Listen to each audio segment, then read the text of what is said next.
নমস্কার সবাইকে, কবিতার রান্নাঘরে। আজকের আমি আপনাদের করে দেখাচ্ছি নিরামিষী একটা বটবটি কড়াইয়ের তরকারি।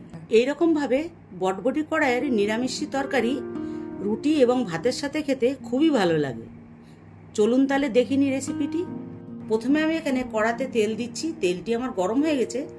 আমি এখানে 500 গ্রাম বটবটি কড়াই কেটে ধুয়ে রেখেছিলাম, এটা দিয়ে দিচ্ছি। দিয়ে হালকা করে ভেজে নেব। এটা আমার ভাজা হয়ে গেছে।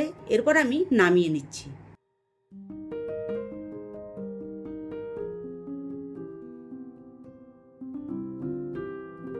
এরপর আমি কড়াতে তেল দিচ্ছি, তেজপাতা দিচ্ছি, শুকনো লঙ্কা দিচ্ছি, কালো জিরে দিচ্ছি আর সাদা জিরে দিচ্ছি, দিয়ে একটু ভেজে নেব। এটা আমার ভাজা হয়ে গেছে। এরপর আমি পেঁয়াজ কেটে রেখেছিলাম, সেই পেঁয়াজটা দিয়ে হালকা করে একটু ভেজে নিচ্ছি। পেঁয়াজটা আমার ভাজা হয়ে গেছে। এরপর আমি আলু ছোট ছোট করে কেটে রেখেছিলাম, সেটা দিয়ে দিচ্ছি। আর একটু ক্যাপসিকাম কেটে রেখেছিলাম, সেটাও দিয়ে দিচ্ছি। আপনারা চাইলে ক্যাপসিকাম নাও দিতে পারেন। এটা আমার ভাজা হয়ে গেছে। এরপর আমি একটা টমেটো কেটে রেখেছিলাম, সেটা দিয়ে দিচ্ছি। আর কাঁচা লঙ্কা কেটে রেখেছিলাম, সেটাও দিয়ে দিচ্ছি। আর 4 কোয়া রসুন থেতো করে রেখেছিলাম, সেটাও দিয়ে দিচ্ছি। এরপর সামান্য লবণ দিয়ে নেড়ে চেড়ে ভেজে নেব।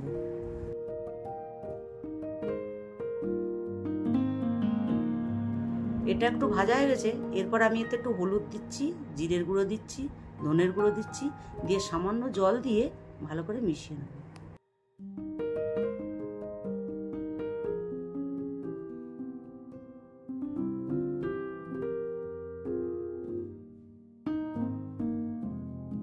এরপর এতে একটু আমি জল অ্যাড করব করে মিডিয়াম ফ্লেমে 10 মিনিটের মতো চাপা দিয়ে দেবো। 10 মিনিট হয়ে গেছে। এরপর আমি ভেজে রাখা বটবটি কড়াইটা এর ভেতরে দিয়ে 3 মিনিটের মতন মিডিয়াম ফ্লেমে এটা একটু হবে।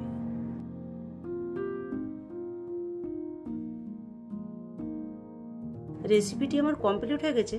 এরপর আমি নেড়েচেড়ে নামিয়ে দিচ্ছি। আপনারা এরকমভাবে বটবটি কড়াইয়ের রেসিপি অবশ্যই করে খেয়ে দেখবেন।